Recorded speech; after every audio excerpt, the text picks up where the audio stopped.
Good morning, ladies and gentlemen. It's Elwood Chepansky, and this is Mechanics Physics lesson number 4. And we're here in my workshop in Santa Barbara, and we're going to attempt to look at the laws of physics with just apparatus that we find in our shop. Physics is really the study of how things work. It's the study of everyday life.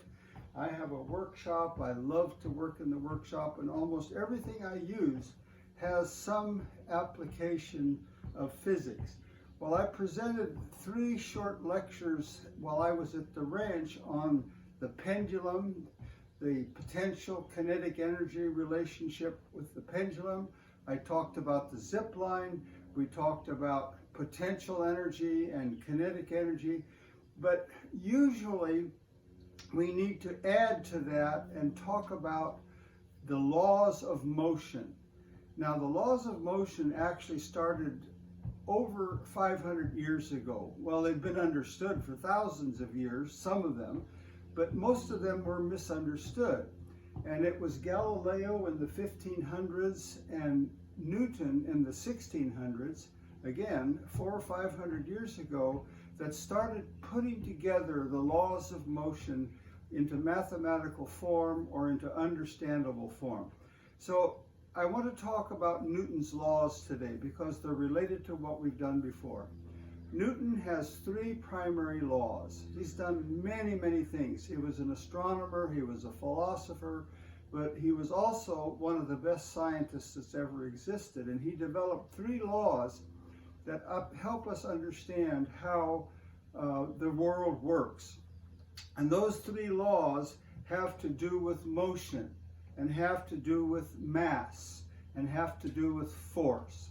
The first of those laws says that an object at rest will stay at rest forever.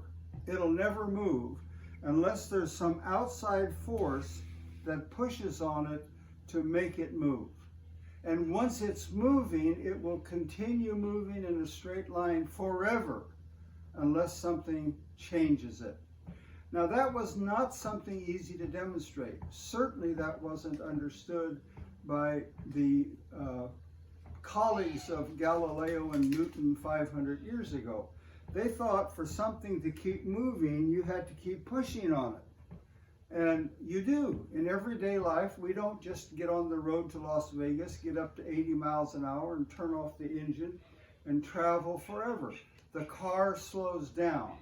And the real physics has to do with the fact that if there was no friction, if there was no outside force, something in fact would move forever.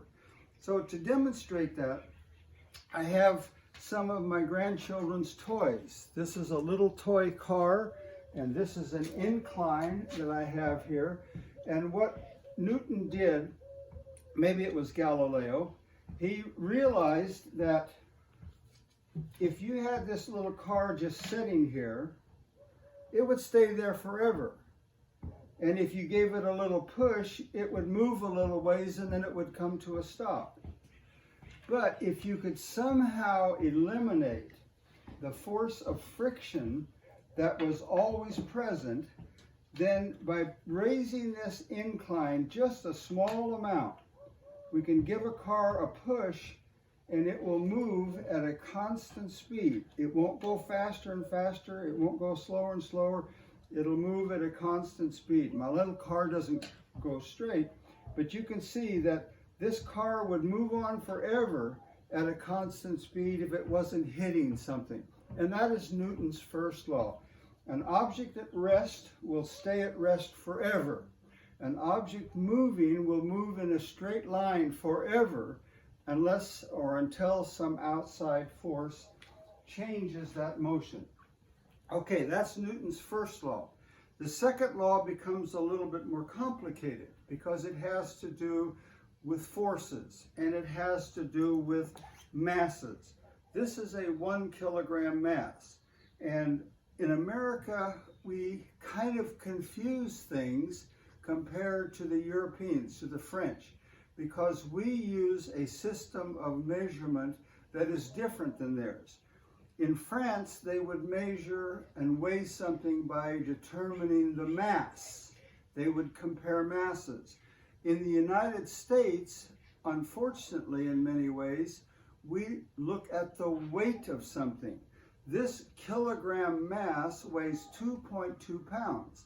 That means that the force of gravity pulling this mass down towards the center of the earth is 2.2 pounds. The problem with that is if we took this mass to the moon, it wouldn't weigh 2.2 pounds. It would only weigh less than a pound. If we took it up to Denver, Colorado, it would weigh less than 2.2 pounds. It only weighs 2.2 pounds near the surface of the earth. And therefore, talking only about weight is a rather difficult thing. It's easier to deal with the mass of something. In fact, if you're a gold buyer and you're smart at your physics, you would go to Denver and buy a pound of gold and bring it to Santa Barbara, and it would weigh more than a pound. So you would make money just by transferring it from one place to the other because the weight changes. However, if you used a balance and you put equal amounts of mass on either side of that balance, then you are comparing the masses and you're comparing the weights, but you're comparing the masses, and the mass is what you want to know about.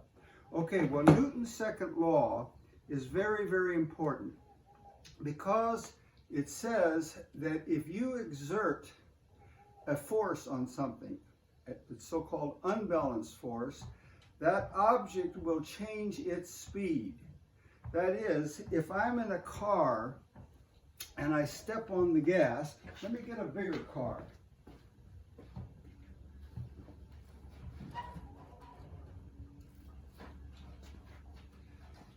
Here's a larger car, you can see it better. If I'm in a car and I step on the gas, the car will go faster and faster. When something goes faster and faster or slower and slower, it's accelerating. Acceleration occurs when the velocity of something changes.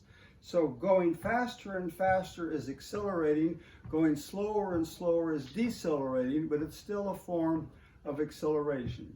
And Newton's second law says that the acceleration of a mass will be directly proportional to the force that you apply and inversely proportional to how much mass you have.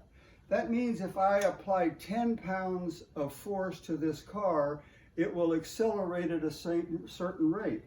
But if I apply 10 pounds of force to this little car, it will accelerate at a much higher rate because the mass is smaller, and the smaller mass experiences a greater acceleration. So Newton's second law says that the acceleration of an object, any object, is directly proportional to the force on it, the net force, and inversely proportional to the mass that it has.